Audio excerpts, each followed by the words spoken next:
About to head to this young gym, man, to get this money. Beautiful day out here in Denver. Um, it's good with everybody, man. How's your Thursday going?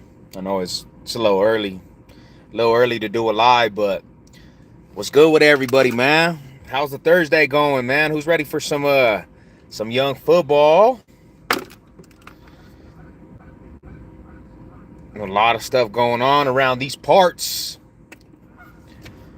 A lot of stuff going around these parts, man. It's a good time of the year, man. It really is.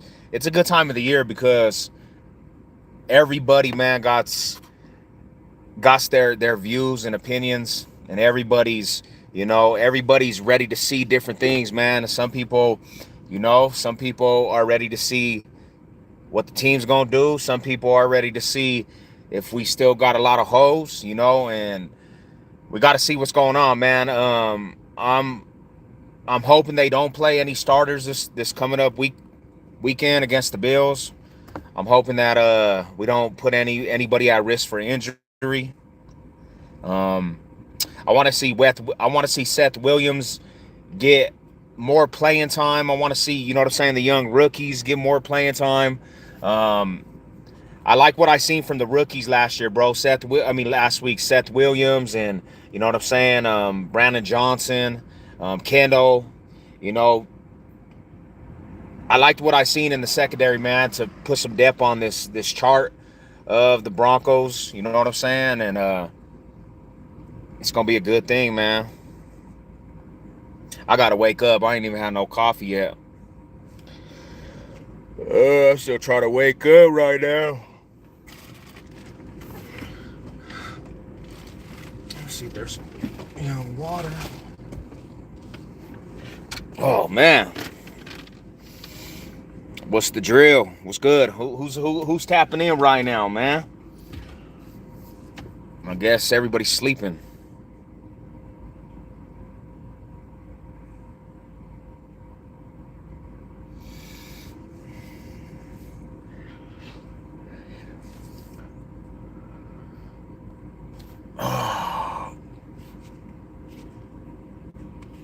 You know what it is, bro.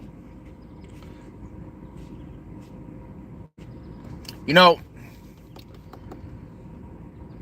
when I really think about it, and I try to actually put what I think is a successful season for Broncos country. I try to look at all scenarios, right?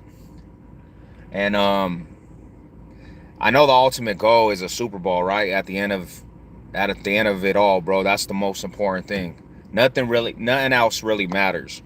And I've been hearing a lot of people, I know the situation with a lot of people is that they're real amped, and I'm hearing Bronco fans say Super Bowl, right? And their expectations is to get to a Super Bowl this coming up year, and I think when you put expectations on something like that, say the Super Bowl aspect this coming up year, you're basically backing yourself in a corner because it is a new process with the team. It's a new process, and there's a lot of stuff that got to go into it. For me, I think the expectations for Savage said for this team is first and foremost, what's good with your brother? How you doing? Mile High Salute. What's good with it, brother? I think a good expectation for Broncos country for me, we have to beat our division rivals. We have to split with our division rivals, and if we can sweep, let's sweep. The Kansas City Chiefs, that is a mandatory situation for this new regime. Russell Wilson, he has to come in here and deliver a win against the Kansas City Chiefs. And the reason why I say that is because the Kansas City Chiefs, they've pretty much owned the Broncos since Patrick Mahomes. Man, to this has to be the year we beat the Chiefs.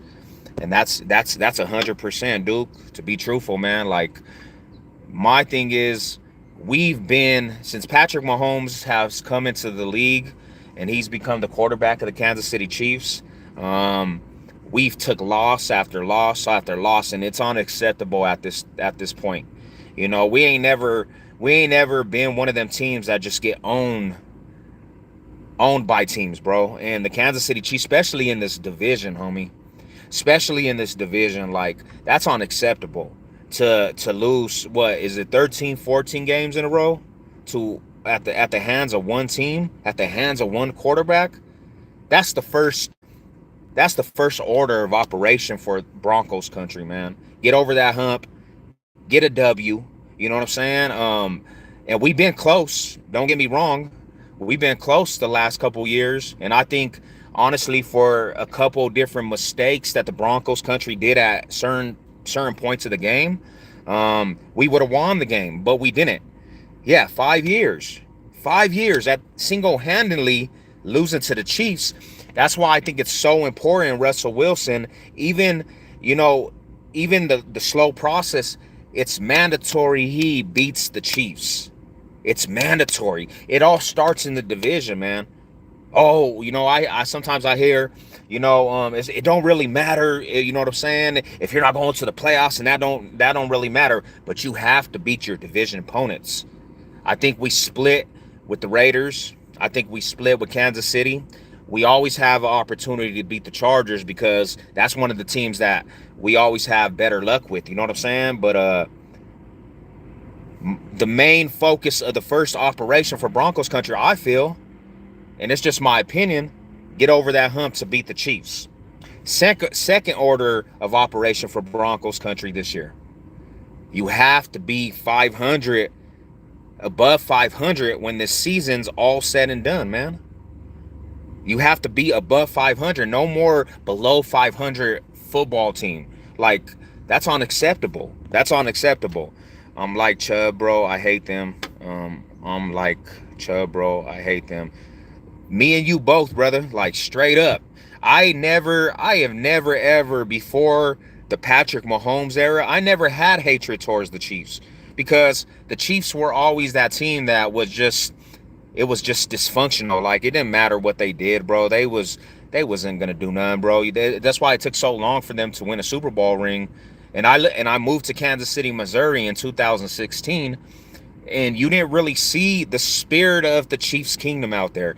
And don't get me wrong, there was Chief fans, but you didn't really see how they're over happy now. And because they had this little run, you know what I'm saying, in the playoffs, and they got them a Super Bowl ring, now they're overbearing. And it's like, you've won one Super Bowl in a time frame that you've been going to the playoffs since 2012 consistently, and you got one ring to show for it. In the Patrick Mahomes era, you got one ring to show for it in a choke job in another Super Bowl. And you think that you have the audacity to talk like you're a dynasty.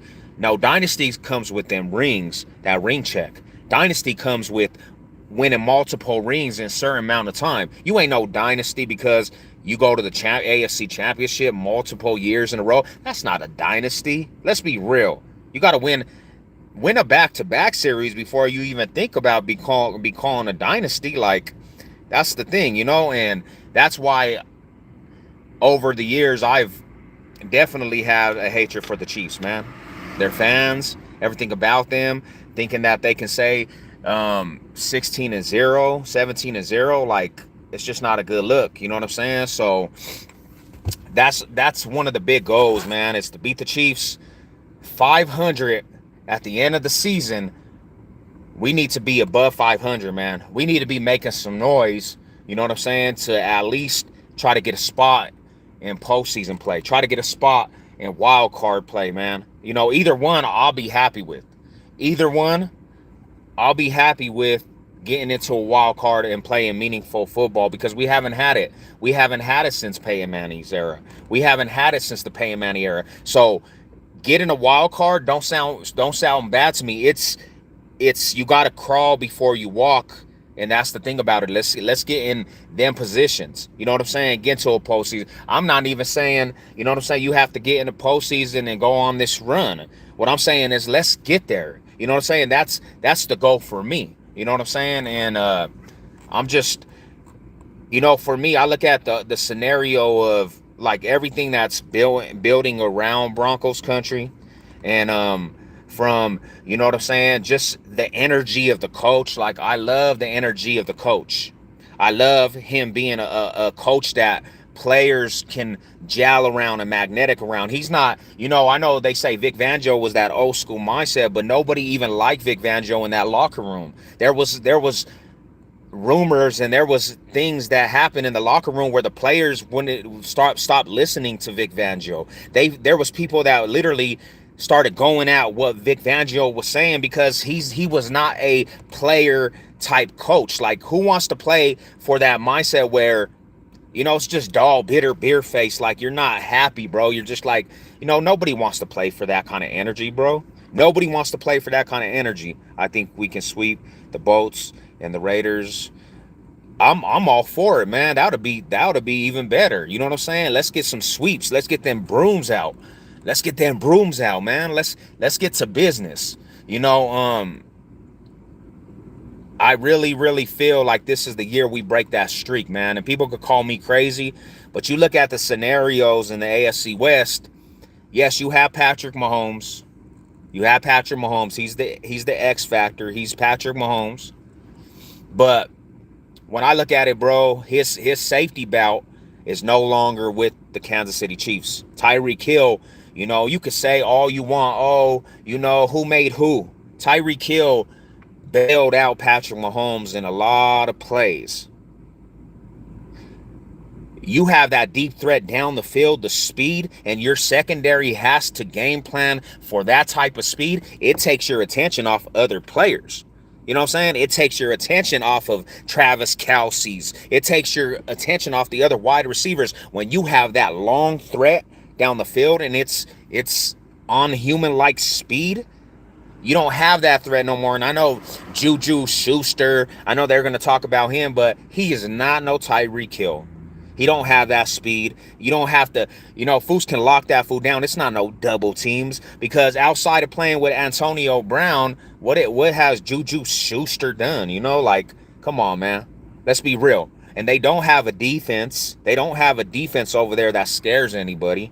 You know what I'm saying? Like, the Broncos, if they can get their stuff together in chemistry, bro, you have a airstrike that can be like no others. It's going to take process. They got our Broncos messed up this year. Yeah, bro, for sure, 100%. I think people are sleeping on it because they're going off of the past. And yes, the past tells what your team has hit rock bottom, but all the way around, bro, you can't, anybody that's really watching football and been around and watching this team and just soaking their self and seeing all the moves. And when I say moves, I'm talking about the, you know what I'm saying, the GM move. I'm talking about the coach move. I'm talking about getting new personnel in there. I'm talking about, like getting a new quarterback, revamping a lot of stuff. You can't tell me as a Bronco fan that you're not excited. You know what I'm saying? And yes, actions has to speak louder than words because I only could speak for the Broncos. Like, I only could try to put positivity into the Broncos community. But the Broncos have to show through actions. And yes, the Broncos the last 6 years, they haven't shown through action. 5 years, they haven't shown through actions. And yes, we had many different quarterbacks. And we brought quarterbacks over here that we thought were going to be the answer and this and that. But now we have a quarterback that knows how to play at the finest levels, that's been in meaningful games, been in big games, won big games, been pro baller his whole fucking NFL career, been to playoff appearances his whole career, won the division in a division that was very hard. And it's a beautiful thing to see that the city and the energy of the city really coming together. Everywhere I go in this city, bro, Broncos, they see my truck because I got a big old Bronco flag on my truck. They see the decals on the back of my fucking truck. What up, Broncos? You ready for the season? Hell yeah. You didn't get that shit all last 6 years. You didn't get this. You didn't get that shit the last 5, 6 years because everybody knew there was really no chance. I don't care what, a lot of people will say, oh, the Flacco, and this. Nah, bro, we knew. We kind of felt that. If you watch this team, you kind of felt like that there was not a big chance that you were going to do too big in the season. There was not a lot of hope that you were going to be successful in the season. But this year, the energy all around, bro, the whole city. If you're in the city of Denver and you're pulling up to spots where Broncos country's at, everybody's excited. You know what I'm saying? Like, thick and thin, bro. Broncos all the way. And that's how you got to ride, fam. Respect to you on that, man. Mile high salute to my Bronco bro right there. And that's how I feel, like, thick and thin. And it comes to an aspect, bro, where, what can we do? We hit rock bottom. The only way to go now is in the right direction up. You know what I'm saying? And I know, some Bronco fans, they just have to see it to believe it. And I'm not knocking them for it. I just know I was right about a lot of things about this team over the years of me being a fan. You know what I'm saying? When they try to force feed me, when they was force feeding this situation with Peyton Manning, bro, when Peyton Manning first got here, there was people that actually told me, Peyton Manning won't do nothing for you because he was with one team. He was with this system. He had neck surgeries. You know what I'm saying? He's a habitual choker. And they try to tell me this, bro. And what did I try to say? I said, before Peyton Manning fucking leaves the almighty Broncos country, he will be a Super Bowl champ. And this Broncos team will be a 3-time Super Bowl champ. And what happened? When I said many different things too, bro. Like when Jay Cutler was here, I said he wasn't the answer, bro. He wasn't the answer. His attitude was not great. He had a sickness, he was a diabetic. He had diabetes. You know what I'm saying? And he just didn't have that energy. And people were trying to, they were mad when the situation happened with Josh McDaniels. And I hated Josh McDaniels. But a lot of fools were mad that we got rid of that regime. Jay Cutler would have never been the answer. That dude, he just didn't have the energy, bro. Like, his energy level was like, it was not there to be a Bronco. You know what I'm saying? When Tim Tebow was here, even when Tim Tebow was here, I told people, watch the magic that Tim Tebow has. Watch what he does when it's clutch time.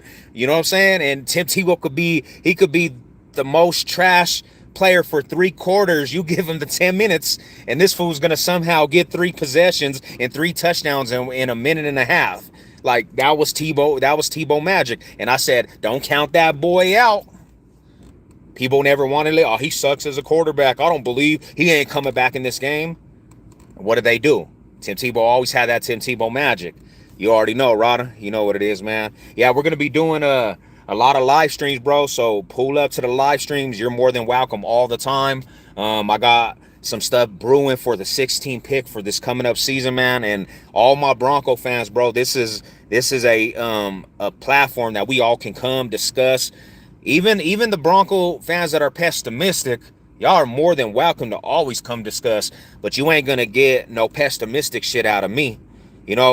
I'm not never going to be the fool that says, fuck you, I hate this. And because I don't agree with something, I automatically just say, fuck you as a team. Like, I'm never going to be that fan. I never was raised up off that shit. I was always raised up off of, if the team is falling and they're not playing at the strongest potential, and it's kind of hard right now, you hold them motherfuckers on your back and represent the team with the utmost pride and respect, for people still know motherfuckers love this team and they support this team. That's how I was raised. I was never the one to be like, fuck you because I don't agree with this position that you brought in. I don't agree with this coach, so it's always fuck you. I didn't agree with Case Keenums. I didn't agree with fucking fools they brought. I didn't agree with Paxton Lynch's when they found out he wasn't fucking reading the playbook. I was like, man, get that dude out of here. But I still rode with him. I still said, all right, he's my quarterback. I got to see what he has. And you know what I'm saying? Till the wheels fall off, I'm going to represent him to the highest power that I know. Until the Broncos make the right decisions, He's my quarterback. I'm not gonna go in and we're gonna lose this game. We're gonna fucking get terrorized by these fools. There's not even no hope to even fucking play. Like, I was never that fan, bro. I thought we had it with Tebow was here. Yeah, he gave you that. He gave you that energy. Everybody can say what they wanted about Tebow, bro, but he gave you that energy. Like, fool, we can win any game. You know what I'm saying? And especially when he won that fucking playoff game against the Steelers. I'll be like, bro, how did this motherfucker win? That year, the Steelers had a fucking potent ass offense, and Tim Tebow somehow does a miracle and fucking beats the Steelers in a playoff game, out of all games. So the next week, we still had that energy, fool, and I thought fucking we was definitely gonna be able to beat the Patriots. And Tom Brady wrecked us. He wrecked us, bro. Yeah, I'm with you on that 100%, bro. Like, I thought we had the game. I was like, man, Tom Brady can't see Tim Tebow mania, you know, and that's why I said, like, people were telling me I was crazy, homie, and this is between us, you know what I'm saying? Like, when Tim Tebow was here and we had that energy in the city, and I was like, the city is live, homie, because everywhere you went out, bro, Bronco fans were mile high saluting, bro. After the fucking Tim Tebow fucking playoff game, bro, I went outside to the city of Denver and I was on Federal Boulevard. You have fools honking. You have fools on that bus stop, motherfucking mile high saluting, bro. So when we got Peyton Manny, the first individual that called me was the homie Lazy. And he said, you know you got Peyton Manny. I was like, what do you mean we got Peyton Manny, bro? I'm on the Tebow train. I didn't want Peyton Manny, homie. To be honest, you know what I'm saying? If I'm going to be 100%, I didn't want Peyton Manny because Peyton Manny, I just hated Peyton Manny. I was like, man, I don't like this big-headed ass motherfucker, bro. I don't want that fool in Broncos country because Peyton Manny was always that quarterback that he would demolish us in playoff runs. He would demolish us in games. I always said I'd rather play Tom Brady than Peyton Manny any day because Peyton Manny was just that smart. You know what I'm saying? And to this day, bro, people will get mad at me too. I can't say Peyton Manny is honestly a true Bronco to me. And I know Broncos country, don't get mad at me. I just seen him with the Colts for so long. That was his team. That was his team, bro. He was a Colt to me. He did wonders for Broncos country. He even earned my respect to have Bronco blood in him, but I always seen him as a Colt. I said he needed to retire a Colt. Bronco fans were real mad about that. But, like, if you were not here majority of your career and you didn't start early and you didn't do a lot, like, through a big span, you will never be considered a Bronco to me. That's just me. You need to be here like a motherfucking John Elway or, you know, Craig Morans or Floyd Littles, Randy Gradishaw's. You know what I'm saying? Like, you have to motherfucking be here for years for me to say Steve Atwaters, for me to say, hey, you're a true Bronco. Hated the Colts when he was there, bro. Yeah, because it didn't matter what you would do. You could go to the playoffs. I remember playoff runs, bro. Peyton Manny just destroys us, homie, and that was Peyton Manny, like, and I used to hate that dude. To be honest, I hated Peyton Manny. I could not stand him. I couldn't stand how the league used to suck that fool up. You know what I'm saying? How, you know, it was always Peyton Manny. It was always Peyton Manny, kind of like how they're doing Patrick Mahomes. But Peyton Manny was just that dude that, you know, like, I didn't like, bro. So when he came to the Broncos, I was like, man, I don't want this dude. And just like you said, I love the Tebow energy. I honestly believe that Tebow could have did wonders. He should have, if he could have worked under Peyton Manny and mentored under Peyton Manny, I honestly believe Tebow would have been kind of successful in this league because he had the heart of a warrior. He had the heart of a warrior. He wanted to learn. He didn't give a fuck. He wasn't scared of shit. That motherfucker was a beast in the heart. You know what I'm saying? Like, what about Shannon Sharp? You consider him? Oh yeah, all day, fam. Shannon Sharp, man. That was Shannon Sharp. That fool would go over there and tell you how terrible your franchise was. Shannon Sharp's my G, bro. Like, he went to the Ravens and I was actually happy. But what did he do? He came back to almighty Broncos country and retired. Just like Steve Atwater. He went to the New York Jets. Came back to almighty Broncos country, retire. And that's why I say Von Miller will be back in a Broncos jersey, even if it's for one day, and he will retire as a Bronco. regardless of what he does for the Rams, for what he did for the Rams, regardless of what he does for Buffalo Bills, he's going to come back to almighty Broncos country and retire. He still has relationships out here. He got a house out here in Denver. You know what I'm saying? Like, he still loves the fans. The fans still love him. Von Miller is a true Bronco. Why would he retire anywhere else? And we still got a lot of love for him. We're not doing what Seattle Seahawks fans are doing to Russell Wilson. Fuck you, homie. I hope you get hurt. I hope there's no success. Von Miller left, bro. Majority of Broncos country was riding with the Rams in the Super Bowl because of Von Miller. Because what he did for this community, what he did for this franchise in the Peyton Manning era, bro, to give us that Super Bowl 50. It was a big part of that defense, a big part of Von Miller. You know what I'm saying? And he will always be remembered a Bronco, bro.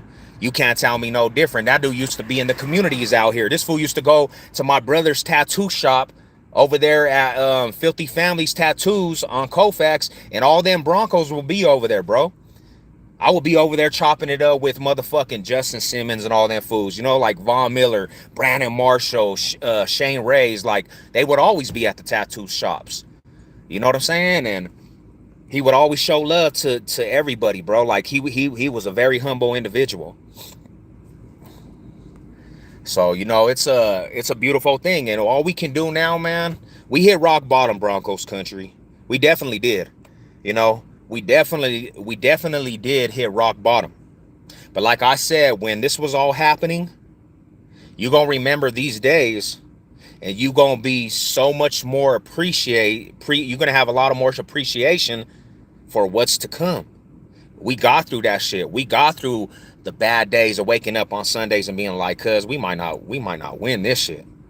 We got through waking up and knowing a division opponent like the Chiefs are coming into town and like, there's no way we're winning this shit. I don't know about you, but that's how I felt a lot of times. I'm like, bro, how are we gonna win this motherfucking Chiefs team that's loaded? How are we gonna win, you know, this team over here that's loaded? I don't have that feeling no more.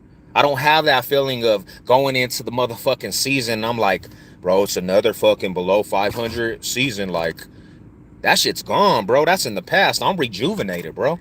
I'm rejuvenated. And then yesterday I'm watching a documentary on Russell Wilson and everything that he's been through, and everybody saying from the get-go he's not going to be able to be a quarterback in this league because of his height. He's not going to be able to do anything with the Seattle Seahawks. They shouldn't even draft him. Like, he's had to come through a lot. He's had to go through a lot to become the person he has, and that's why he's so humble, bro. That's why you people take him as a cornball, because he don't take shit for granted. He don't take shit for granted, bro, and he's a true leader. And that's the thing that makes me so excited, bro. He's over here and he knows the blessing. He knows that Broncos country took a fucking risk on him. And they fucking showed him with open arms, bro. We got love for you. The community's behind you.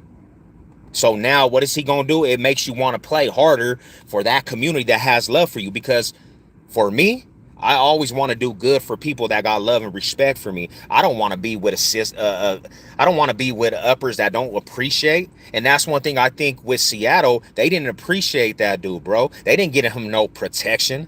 Them motherfuckers was like, you're on your own. You're Russell Wilson. Do it all by yourself. So all this shit, bro, his production went down. That has a lot to do with his mental, bro. That has a lot to do with, I'm not feeling appreciated. So if his production went down any bit, it's because of that. Plus he had an injury. Plus he missed games. But he was still, his ratio was better than half of the league out there. If you want to go down to fucking stats and shit. He still had he was still producing. 2 years ago, he still had an MVP fucking season. You know what I'm saying? Like, so that's the thing, man. That old shit, bro, I'm not going to focus on that shit. It's new beginnings, and all Broncos country should be excited. All Broncos country should be excited, because you got motherfuckers that really want to win. You got higher ups, and people can say, what have we done? First and foremost, the GM switch, bro. That motherfucker showing through actions like, hey, bro, we got to get the wrong people out of this fucking higher ups. We have to get that splinter out the foot. His ratio was way better than half of our quarterbacks. Hell yeah, all of our quarterbacks. You know what I'm saying? Like, bro, he was still when he came back from that injury last year, bro. That fool, the last games that he played in for the last of that season, he beasted out, bro. There was nothing to show that he was declining. Nothing to show that he was declining. He still beasted out with a fucking line that ranked almost last dead in the fucking league. Yeah, that's what I'm saying. Everything's new. Everything's new, bro, and it's all a good energy. So we gonna watch it unfold, my family. We gonna watch it unfold all together. Broncos country arise, man. It's a new beginning, and it starts with all this, man. Seeing the new, last week I was very, very and I'm only gonna stay on here for a couple more minutes, 'cause I gotta go get this muscle money, but I was real happy with the rookies, bro. Seth Williams, Brandon Johnson, Kendall. Like, I really liked what I seen from them rookies, because that just means, what I'm saying, new faces, bro. That means that fucking we have some depth right there, bro. We got motherfuckers that look like they can actually play. Potential of being players in this motherfucking league. And with Tim Patrick gone, with the aspect of Tim Patrick getting hurt, we need young motherfuckers like that to step up. We need motherfuckers like that to step up. And what we seen, because you could diminish it, but what we seen was nice drives. We seen not this fucking shit where it looked like they were scared with the fucking the play calling. It looked like they were going downfield. It looked like the young blood was motherfuckers stepping up in that game. And even though they were second and third stringers, that's all they can play against, and they did their jobs when it was time. I'm really happy to see about Washington. You know what I'm saying? Montreal, Washington, bro. It's going to be a good season, man. It's going to be a good season. Like I said, let's get to these goals. First order operation. It's going down, man. Mile high salute to the real runs, bro. And we going to get it going, bro. So I'm going to get over here to the gym. Like I said, man, let's kick up dust this coming up here. Broncos country style. You know what it is, bro. I'm going to get at y'all. Yes, sir.